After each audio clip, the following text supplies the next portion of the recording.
Circle drill. This is a great drill to work on green reading, sense of pace, and to build confidence before any round. Most holes are on some sort of gradient or slope. That means as you rotate around the hole, you're going to see uphill, downhill, and side hill putts. You'll see some that are straight and some with break. Depending on the severity of the slope, they may have significant break. I like to use this circle drill to calibrate to the course I'm playing in terms of how much certain slopes will break later in the day. So pay special attention to the amount of slope on the hole you choose to do this drill. Setup. In the app, you'll select whether you're doing this drill at home or at the course practice facility. This one will typically be done at the course unless you have a putting green at home. You'll choose the level of the drill you want to do. I suggest starting at the first level and progressing through the levels as you pass and improve. Now that the app is ready to go, we can set up the drill. For this drill, you'll need tees to mark the stations. I like anywhere between 4 and 8 stations. I typically start by making a cross with 4 tees. Then I simply place an additional tee between each of the 4 tees you originally set out for a total of 8 stations. It doesn't really matter as long as they are evenly distributed at the intended distance from the hole for the level of the drill you are attempting. Performing the drill. Move from station to station attempting to hold the putt. Take your time, particularly on your first time through the rotation. Read each putt, pick a line, and do your best to make it. It's best if you use your on-course routine while doing this drill. Pay special attention to how the ball moves on its way to the hole and after each attempt. Log the result in the practice app. I like to ask myself the following questions to properly capture the putting data. First, did the putt go in? If so, mark hold on your phone or Apple Watch. Did the putt have the right speed? This means it got to the hole and it was not hit more than 18 inches or so past the hole. If not, mark short or long appropriately. Did the putt start on your intended line? If not, mark left or right to indicate which direction you missed your intended read. For example, if you're aiming at the left edge of the hole, expecting it to break left to right, and the putt starts outside the left, I would mark this as left, as it was pulled for a right-hander. If instead you're aiming at the left edge of the hole and the ball starts towards the right edge, I would mark that as right, which is considered a push for a right-handed golfer. If the putt had the right speed and started on your intended line and still missed, that means you did not play or read the correct amount of break. In this case, if your putt broke more than you expected, it missed on the low side and will be marked as low and left or low and right. For example, if you read the putt as needing to start on the left edge of the cup and it misses to the right of the cup, that putt would be low and right. A low result. A low result means you underread the break. You played less break than there actually was.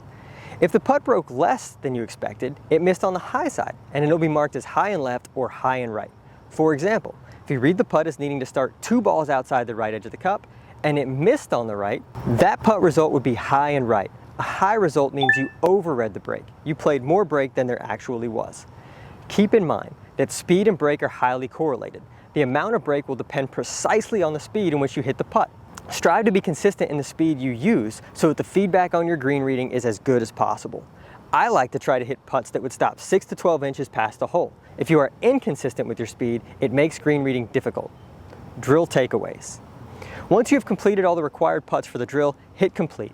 The app will analyze your results and give you simple feedback on how you performed. You'll get a score between 0 and 100. The score is effectively the percentage of putts made. Strive for greater than 80% to advance to the next level in the drill. The drill summary will tell you strokes gained relative to a PGA Tour pro, so that you can challenge yourself to putt like the pros. Your misses will be broken down into directional misses. These are putts that miss left and right and indicate poor face control. Speed misses. These are putts that did not have the right speed to go in. And bad reads. These are putts where you over or underread the break. Knowing which of these causes the majority of your misses will tell you whether to work on speed, direction, or green reading first in your practice. A spider or radar chart will show you visually your tendency. If you see spikes towards the bottom, that means you tend to miss short or underread your break. If you see spikes towards the top, that means you tend to miss long or overread the break. Additional information such as make rate, the percentage of putts you made, and your longest streak are also there for you to challenge yourself to improve with each time you do the drill. Levels. The first level of this drill starts from close range, just 3 feet. Make more than 80% of your putts to advance to the next level of this drill. You'll continue to progress further and further from the hole with each level, which will require better face control, better speed control, and green reading to pass each level. Tips to improve. Pay special attention to your miss tendencies. If you tend to miss because of speed, supplement this drill with a pullback or the putting ladder drills. If you tend to miss because of direction, supplement this drill with the straight putting drill. And lastly, if you tend to miss because of green reading, do this drill often. You can also take our green reading quiz to learn how to navigate a green. I also highly suggest studying techniques like aim point that give you the basics to quantify green reading and make it easier to diagnose greens before you hit a putt.